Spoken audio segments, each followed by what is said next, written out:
Hi, my name is Sally and I'm the owner of Good Day Studios, and we started the studio back in 2020, but before that I've been a freelance stylist for the last 10 years, and I just thought there was an opening in the market to bring something new to Newcastle. Yeah, I'd wanted to do it for the last 3 years, and I think last year within the pandemic really gave us the time to reflect what I wanted out of life and what I wanted out of a career. And I just wanted to come home every night and feel like fulfilled, and opening the studio, I get that every single night, and I wake up every single morning excited to go into the studio.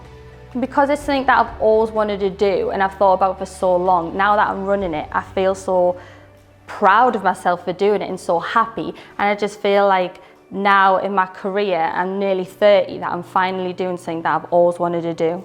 I chose to back Rebel Business School campaign because when I decided to finally take the leap, I was so scared and I would have sleepless nights thinking of the unknown. And if I'd had someone there to help me with confidence and just some acknowledgement and a bit of support, I think it would have been a lot easier for me. So if the team's going to be there to support you, it just gives you so much more encouragement and drive.